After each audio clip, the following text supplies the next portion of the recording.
Welcome!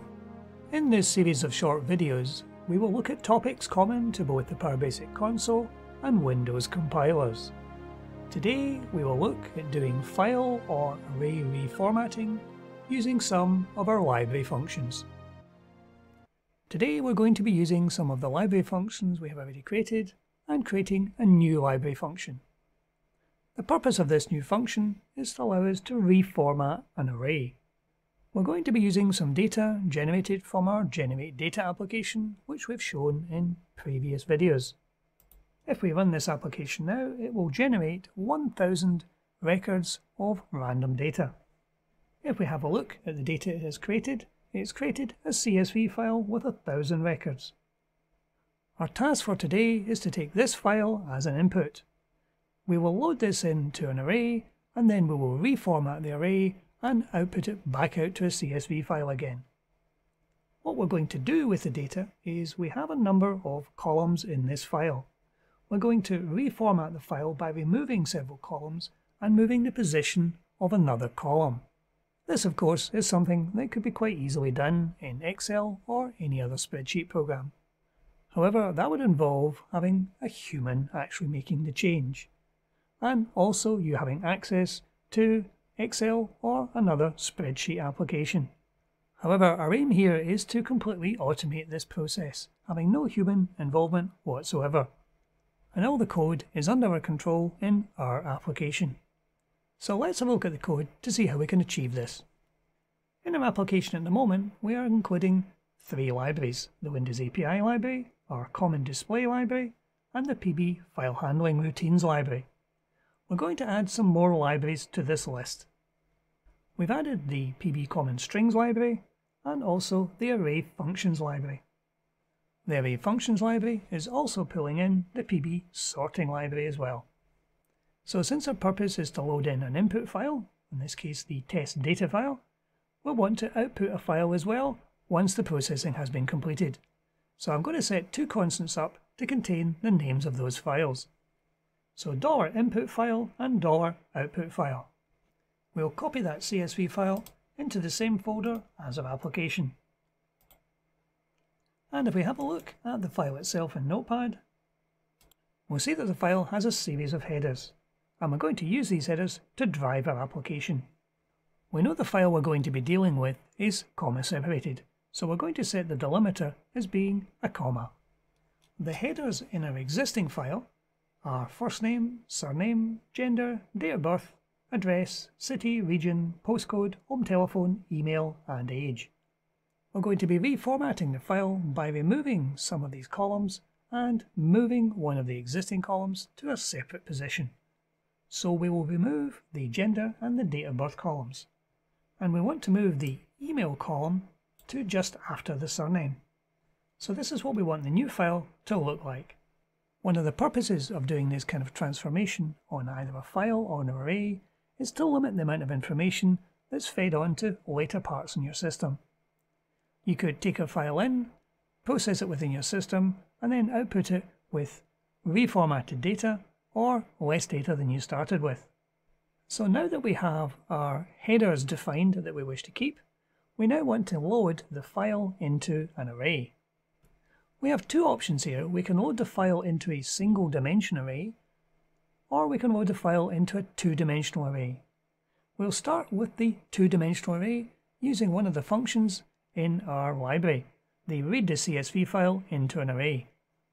This takes a mere two parameters, the first being the path and the name of the file we wish to load, and the second being the name of the array we wish to load the data into. This function will return either true or false. True if the file is actually loaded successfully into the array, and false if it is not. So we're going to put messages out to our log. So before we go any further, we're going to dimension and declare some of our variables at the top of the routine. And if we try running our application now, it should tell us whether it can load the file successfully or not. And it does indeed load the file into the array. Having loaded the file into the array, now we can attempt to reformat it. So we're going to create a new generic function in our Array Functions library, and we'll call that reformat array. This new function will need some parameters. It will need to know the name of the array, which is its source.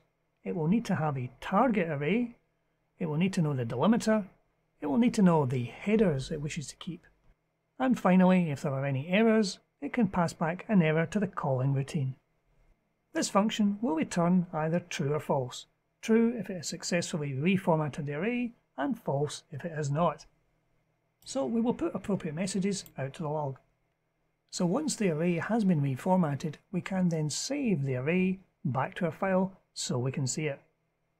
While in today's video we are loading a file into the array, you could of course in your application be starting with an array that comes from somewhere else in your system. It could be coming from a SQL Server database or somewhere else in the application. So we'll now go and we'll create this new function in our library. So here we are in the array functions library, and we are passing this function 5 parameters. The first is the source data array, the data array that we wish to actually reformat. The second parameter is our target data array, which we will populate with the data we wish to keep or reformat. The third parameter is the delimiter. This will tell the function what delimiter is used to slice up the data. The fourth parameter is the target headers. These are the headers we wish to keep in our target data array. And the final parameter is one that we pass back to the calling routine should any error occur. Within this new function, there's going to have to be some coding to determine how many dimensions our arrays actually have. At the moment, we're only going to be catering for one-dimensional and two-dimensional arrays. So as we've done in previous videos, we're using the array attribute command to work out how many dimensions our source data array actually has. This returns the number. If the number is 1, it's a one-dimensional array. If it's 2, it's a two-dimensional array. Or 3 for a three-dimensional, and so on. So we're going to create some local variables to allow us to keep track of everything we're going to do within this function. We'll cover these as we get to the code for them. Now it's always possible that the delimiter for the file is not going to be a comma. We're going to be testing today a CSV file, but you may wish in your own applications to handle other types of delimiters. So there will be some special handling for comma-separated variable files to make use of the special coding within the parse command. So first we will determine whether the delimiter is indeed a comma. So if it is a comma, we will keep a local delimiter of being an empty len string. This makes use of the special functionality of the parse command. And we're going to use a wrapper, which is going to be a double quote, and a special delimiter between the fields, which is going to be a quote, comma, quote. This will allow us to import the data into an array as data without any double quotes either side of the data, and when we output, we can put back the double quotes and the commas between the fields. If our delimiter is not a comma, then we will take the delimiter that's been passed in, and the wrapper and the special delimiter will both be empty len strings. Since the source data array is an array with an undetermined number of rows, our first task will be to work out how many rows we actually have in this source data array. Regardless of the number of dimensions, we can actually work that out quite easily using the ubound command. We know in this case that the number of headers we're going to have in our output is going to be less than the number of headers in our input. But there's always a possibility we may want to add extra columns. So we want to determine how many columns the target output is actually going to have.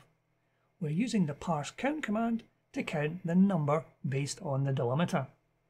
So if we have target headers with 5 columns, this will return 5.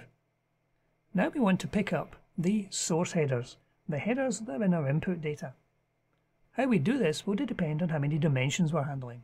Quite straightforward for a single dimensional, but it'll need a for next loop for a two-dimensional. So we're testing the long dimensions variable. If that returns a 1, then the source headers are quite simply the equivalent of the 0 row in the source data array. If it's a two-dimensional one, we're going to use a for next loop to step round that to pick up the headers. If it's anything other than a 1 or a two-dimensional array, then we're going to populate the strArray variable and pass back that the number of dimensions are not supported. Having got this far, we can now test to see whether the source headers are the same or different to the target headers. If they are the same, then there's nothing to reformat, and we can quite easily exit. Now that we've determined that the headers are indeed different, and we have a reformat to do, we can now redimension the target array. If the number of dimensions we're handling is 1, then we can redimension the target array just to be the same number of source rows. So as we're feeding in a CSV file with 1000 rows, we'll be redimensioning the target data array to be 1000 rows. And we can set the 0 element of the target array to be the target headers which we've passed in as a parameter to this function. Now we have to handle the two-dimensional arrays. As we did before, this is going to have to be a for next loop. We're redimensioning the target data based on the source rows and the target columns, again as a string. And we can then populate the headers of the target data array in the 0 row. Now that we have everything prepared, we can prepare to reformat our data. We know that we're going to be moving some data from the source array to the target array. And as every single row in the source array is going to be reformatted in the same way into the target array, we can work out our mappings up front before we go through a for next loop. So we're going to create a long array which is going to contain our target columns. This will be our mapping. This will define which columns we're going to take out of the source array and put into the target array. So again, there's another for next loop here. We're going to be stepping through each of the columns, and we will first get the name of the target column. We can pick that up quite easily using the parse command, giving it its first parameter of the target headers, the second being the delimiter, and the third being the column. This gives us the name of the column we wish to actually populate in our target array. So now we need to find the column in the source headers. This will be the column in the source array that we wish to extract the data from. And we can make use of one of the functions in our existing libraries to do a parse find. The output of this function will be the column number in the source headers that our target column name has actually been located in. And having determined this, we can update our mapping array. So once we've completed this for next loop, the long mapping array will contain a series of numbers. This will be the column numbers from which we wish to take information from the source array to place it sequentially in the target array. Now that that is determined, we merely have to do a big for next loop for all the source rows and process each source row in turn. So again here we have to put some special conditioning in for both one-dimensional and two-dimensional arrays.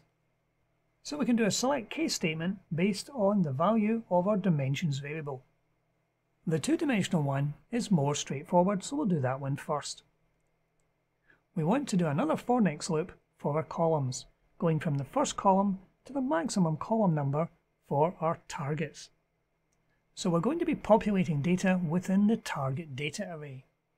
As we know this is a two-dimensional array, it will have two parameters, the long row and the long column.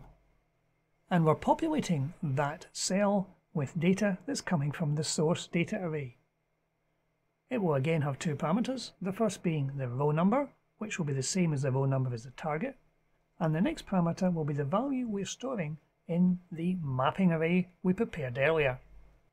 So for example, if the target data array column 1 is being populated from the column 5 will be stored in the long mapping array.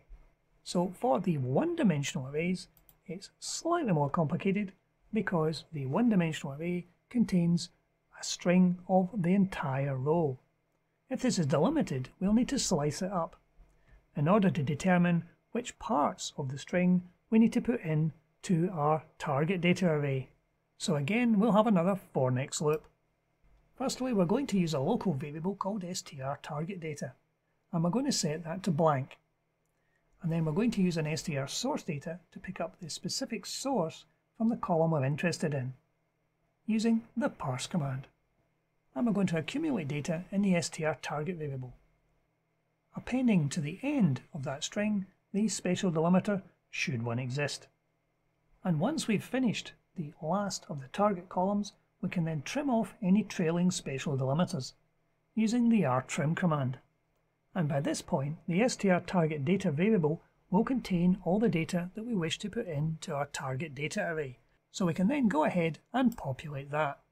So since we may be handling CSV files, we're going to use the wrapper to wrap either side of our target data variable when we populate it into the target data array. And if we get to the end of that function, we can then return the value true. So that should be our new function fully coded up. We'll just do a quick compile to make sure we haven't missed anything. And it compiles cleanly. So having called the array reformat command, we now want to save the array out to disk so we can determine whether the reformat has been successful or not. So again, as we may have a one-dimensional or a two-dimensional array, we first have to determine which of those we're actually handling. Again, using our array attribute command. So we're going to make use of one of our existing functions, arraysave1d, which will save the one-dimensional array out to disk. It takes 4 parameters, the first being the path and the name of the file you wish to create. The second is the name of the array what we wish to save, and the final 2 parameters are delimiters. This function gives you the option of actually changing the delimiter when you save, but in this case we don't need to change the delimiter, so both of these parameters are going to be exactly the same. For a two-dimensional file, we're going to call the arraysave2d function.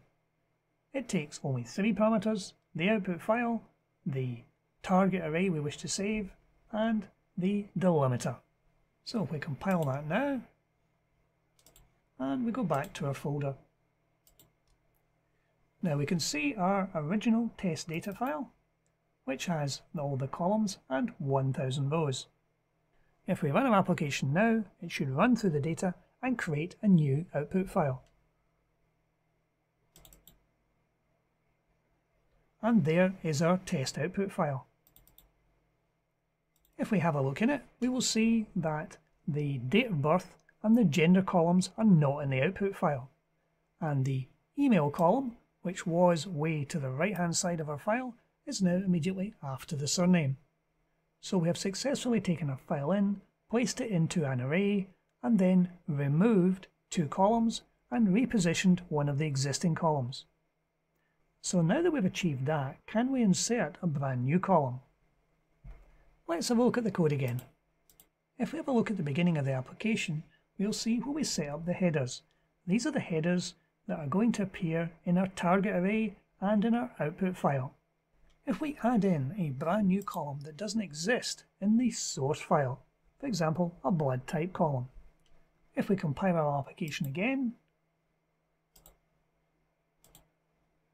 and we will delete our output file, and we will rerun our application. And if we have a look at the output file, we will see that the output file has indeed inherited a new column. It is of course completely empty because we didn't put any code in to populate it, but as you can see from this, it's very easy to insert a new column in any position you like within the file. So using this new function, we can take an input file in, we can insert new columns that did not exist before, or you can reposition existing columns, or you can remove columns from the output. So should there be any information in the original file which is confidential and you do not wish to be shown later on in the system, then you can quite easily remove any column you wish. Hopefully you'll find this new function useful in your applications. But that's it for today. Thank you for watching.